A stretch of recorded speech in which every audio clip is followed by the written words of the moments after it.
Saya Glenny Soptania menemani Anda di Kompas Bisnis. Dan sebelum kita ke Jumat bermanfaat, Kompas Bisnis ya hadiahi pemirsa dengan informasi terkait dengan pajak ya. Mungkin ini agak gimana ya, pajak tuh apa nih Glennis, ada apa gitu ya. Tapi informasi pertama, panggilan untuk penikmat kopi ya. Cepetan buru-buru beli kopi dalam minggu ini sebelum harganya naik di minggu depan. Kenapa? Ya karena masyarakat Indonesia ini harus siap-siap. Mulai 1 April 2022 ya, bulan baru ada kebijakan baru. Sekitar sepekan dari sekarang, tarif pajak pertambahan nilai atau PPN bakal naik jadi 11%. Kenaikan ini tertuang dalam Undang-Undang tentang Harmonisasi Peraturan Perpajakan alias Undang-Undang HPP. Kita lihat bagaimana sebenarnya ya PPN yang ada di Indonesia. Kalau yang sekarang ya, mungkin yang kita akrab gitu ya, PPN kita adalah 10%. Ya, jajan begitu ya, beli baju, beli barang, beli elektronik dikenakan pajak PPN sebesar 10%. Tapi yang terbaru adalah Menteri Keuangan Sri Mulyani mengatakan meski PPN Indonesia naik 1%, jadi naiknya adalah 11%, saudara, yang terbaru di tanggal 1 April nanti, ini masih berada di bawah rata-rata PPN dunia yaitu 15%. Rata-rata ini banyak dipungut oleh negara-negara OECD. Tidak berhenti di 11% sebenarnya ya. Rencana panjangnya adalah di tahun 2025 nanti ya akan naik lagi menjadi 12%. Tapi kembali ke dasar, apa sih sebenarnya nih ya terkait dengan PPN itu ya? Sering dengar sih Glennis gitu ya, tapi sebenarnya definisinya apa sih dan apa sebenarnya harus kita bayar? Ya, ketika kita melakukan sebuah transaksi, ibarat kata kita membeli sesuatu menggunakan barang atau jasa begitu, kita sering dikenakan di teks itu ya, di bill kita ada yang namanya PPN ya. PPN adalah singkatan dari pajak pertambahan nilai, yaitu pungutan yang dikenakan pada proses distribusi maupun transaksi. Pemungutan PPN ini cukup sering ditemukan dalam kegiatan sehari-hari, makan di restoran, belanja, hingga membeli minuman di kafe.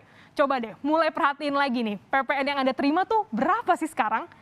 Nah, semoga sampai di sini cukup paham nih ya, intro kita terkait dengan PPN. Nah, tahun ini sektor mana aja yang kena pajak pertambahan nilai 11%? Jawabannya adalah sektor barang dan jasa. Contoh sederhananya Glennis seperti apa gitu ya. Coba kita lihat ini ya, barang dan jasa yang berlaku di tahun ini di 2022 1 April. Untuk contohnya gini, kita beli kopi lah ya, 1 gelas kopi ini 20.000. Dengan 20.000 kita bisa beli 1 gelas kopi. Karena ada PPN 10% atau PPN yang terbaru adalah 11%, harganya jadi enggak 20.000. Ya, 20.000 dikali dengan 11%, ada yang namanya pajak senilai 2.200. Jadi kalau di total ya, kopi yang harus Anda bayar adalah 22.200. Nah, di sini nih ya, terkait dengan adanya pengenaan pajak dikali dengan harga produk atau jasa. Dan selain itu, apakah semua sektor ini terkena pajak 11%? Glennis, enggak. Ada sektor yang dikecualikan, saudara. Tenang aja, masih ada kok yang enggak dikenakan pajak 11%. Contohnya adalah kebutuhan pokok, misalnya beras, daging, begitu ya. Pendidikan, ini layanan sekolah, layanan kesehatan. Kenapa? Karena sektor ini, saudara, masih dianggap sebagai sektor yang rentan dan juga butuh kelonggaran agar bisa pulih.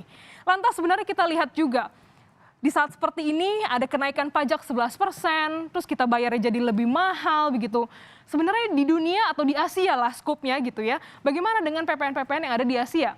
Saya ambil kinerjanya ya, bagaimana kinerja PPN di bawah rata-rata di Asia, dihitung dari si efisiensi ratio. Ya, kita lihat di data 2015. Rata-rata kinerja PPN Asia adalah 49,72%. Ya, kalau di Indonesia berapa? Dia lebih kecil, sedikit lebih kecil, yaitu adalah 49,35%. Ya, secara pribadi sebenarnya nggak enak ya. Biasa kita dengan uang pas kita bisa jajan, kita bisa beli sesuatu. Karena ada pertambahan nilai, kita harus membayar lebih mahal. Ya tadi seperti beli kopi 20.000 dengan selembar 20.000 kita bisa jajan. Tapi karena ada pertambahan nilai, pajak pertambahan nilai 11%, jadi yang harus dibayarkan adalah 22.200. Sekali lagi nih saudara, mungkin ini nggak enak buat kita secara personal, tapi kita nggak bisa egois. kita harus cek lagi bahwa keuangan negara ya sedang bekerja dan berdarah-darah sejak pandemi. Anda menikmati vaksin gratis, mungkin Anda juga menikmati bantuan sosial. Dari mana uangnya? Ya salah satunya dari pajak ini. Dan tahun ini di 2022, saudara, adalah batas terakhir defisit keuangan boleh di atas 3%.